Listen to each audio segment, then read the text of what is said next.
India-Germany relationship build up day by day stronger. What is the future of in economic term cooperation between two countries? So I see a great future. We have a wonderful cooperation so far, but I see great room for more and intensified cooperation when it comes to business. More in German investment in India. More in Bharat Germany संबंधों पर भारत में German राजदूत Philipp Ackermann ने कहा है कि मैं एक उज्जवल भविष्य देखता हूं। भारत और जर्मनी के बीच अब तक एक अद्भुत सहयोग रहा है। जब व्यापार और निवेश की बात आती है तो मुझे सहयोग की बहुत गुंजाइश दिखती है। मुझे हरित और सतत विकास के क्षेत्र में साझेदारी की संभावनाएं दिख रही हैं। प्रवासन में एक बड़ा अवसर दिख रहा है। हमने भारत सरकार के साथ एक प्रवासन गतिशीलता और साझेदारी संपन्न की है। कांग्रेस अध्यक्ष मल्लिकार्जुन खड़गे ने पीएम नरेंद्र मोदी को पत्र लिखा है। पत्र में खड़गे ने सरकारी अफसरों और फौजियों को प्रचार में लगाने का विरोध किया है। उन्होंने कहा कि मोदी सरकार ने जो आदेश दिया है उसके अनुसार संयुक्त सचिव, उप निदेशक, उप सचिव जो भी अफसर जिले में होंगे वे रथ प्रभारी बनेंगे। मैं इसका विरोध करता हूं। उन्होंने ये भी कहा है सरकार ने कि एक तो मोदी जी हमेशा प्रचार में ही तल्लीन रहते हैं और जब उनके खिलाफ देश में एक माहौल बन रहा है, कुछ ना कुछ नया एडवर्टाइजमेंट निकालते हैं। तो उसमें से ये एक उन्होंने निकाला था, हमने उसको जवाब भेजा है।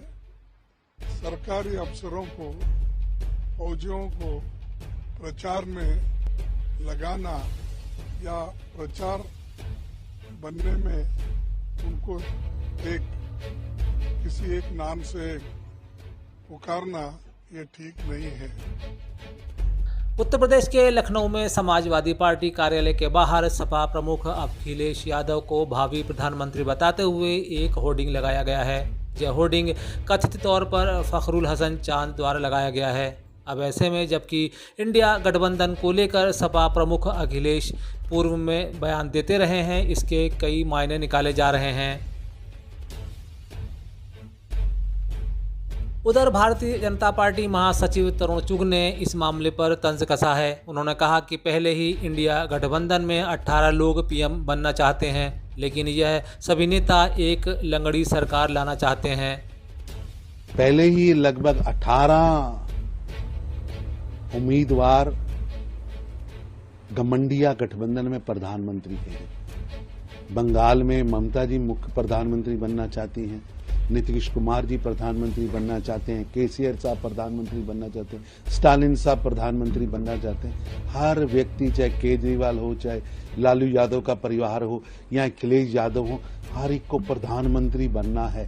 अब ये 19वें प्रधानमंत्री के उम्मीदवार भी आए हैं, आने दीजिए ये। लेकिन ये सभी नेता देश के अंदर एक लंगड़ी सरकार लाना चाहते हैं, ताकि उस लंगड़ी सरकार के ऊपर ये बैठकर प्रधानमंत्री बन सके। लेकिन देश की जनता लंगड़ी नहीं, नरेंद्र मोदी जी के नेतृत्व में तगड़ी सरकार लाना चाहती है। इसलिए इनके ये 18 हो या 19, इससे कुछ होने वाला नहीं है। चुनावी बेला में जयपुर पहुंचे एआईएम के प्रमुख असदुद्दीन ओवैसी ने जोरदार सभा की है। इस दौरान ओवैसी ने भाजपा और कांग्रेस को निशाने पर लिया।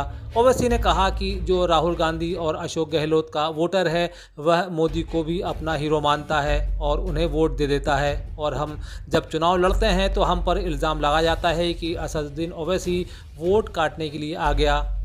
उन्होंने कहा कि मैं उनसे पूछना चाहता हूं कि मैं तो पहली बार राजस्थान में आकर चुनाव लड़ रहा हूं, लेकिन इससे पहले भाजपा किसकी वजह से जीती।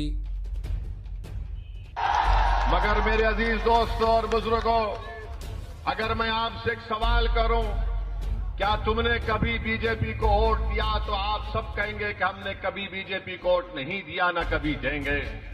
अगर मैं आपसे सवाल करूं कि क्या तुमने 2019 के लोकसभा के चुनाव में जयपुर की पार्लियामेंट से तुमने क्या मोदी को वोट दिया, तो सब कहेंगे कि नहीं, हमने नहीं दिया। तो फिर बताओ यहां से कैसे बीजेपी कामयाब हो जाती है? बेईमानी से जरूर कामयाब होती या नहीं होती अलग बात है, मगर आप तो वोट नहीं दे रहे ना बीजेपी को, तो फिर कैसे कामयाब होती? तो मालूम हुआ कि जो राहुल गांधी का वोटर है, जो अशोक गहलोत का वोटर है, वो मोदी को भी अपना वोटर अपना हीरो मानता है और उनको वोट दे देता है। और जब हम इलेक्शन लड़ते हैं तो हमारे सामने आकर इल्जाम लगा दिया जाता है कि असदुद्दीन ओवैसी वोट काटने के लिए आ गया। मैं इन तमाम लोगों से पूछना चाहता हूं, बताओ, मैं तो पहली मर्तबा राजस्थान में आकर इलेक्शन लड़ रहा हूं, तो पहले बीजेपी किसकी वजह से जीती?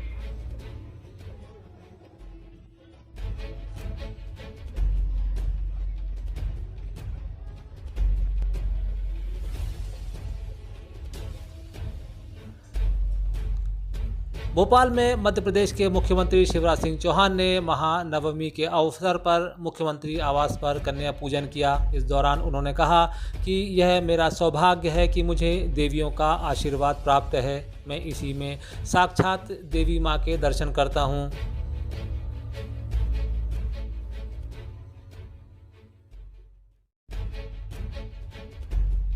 ये देवियां हैं मेरे लिए, मैं इन्हीं में साक्षात देवियों के दर्शन करता हूँ और देवी मान के ही उनके पैर पखारता हूँ, पानी माथे से लगाता हूँ, उनको प्रणाम करता हूँ और यही संदेश समाज को देना चाहता हूँ कि बेटियों का सम्मान करें, मान करें, बहनों का सम्मान करें, उनको उचित स्थान दें, आधी आबादी को पूरा न्याय दें।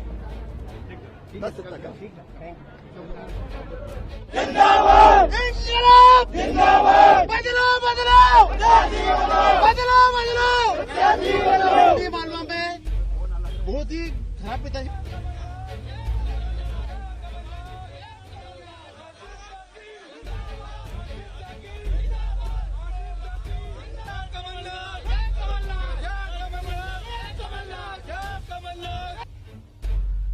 टिकट वितरण को लेकर संग्राम सड़कों और फिर नेताओं के बंगलों तक पहुंच गया है। ऐसे ही एक अवसर पर कांग्रेस कार्यकर्ताओं ने भोपाल में पार्टी के प्रदेश अध्यक्ष कमलनाथ के आवास के बाहर प्रदर्शन किया और नर्मदापुरम, सिवनी मालवा और रामपुर बाघेलान सीटों पर घोषित उम्मीदवारों को बदलने की मांग की।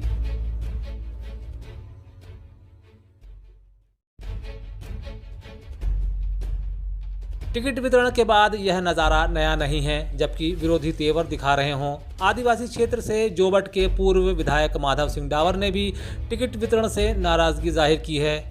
उन्होंने इस दौरान निर्दलीय चुनाव लड़ने का ऐलान भी कर दिया। बताया जाता है कि उन्हें भील सेना संगठन का समर्थन हासिल है। मैंने न रात देखी न दिन देखा, हमेशा अपन तैयार रहे हैं पार्टी के हित के लिए और लोगों के काम के लिए। के अनुसार मैं अपना वचन को पूरा करूंगा।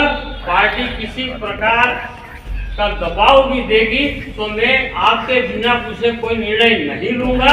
बंद कमरे में निर्णय नहीं लूंगा, खुला निर्णय पार्टी के कार्यकर्ताओं के द्वारा लिया जाएगा और पार्टी के कार्यकर्ता जो निर्णय लेंगे वही काम मेरे को करना है। धन्यवाद।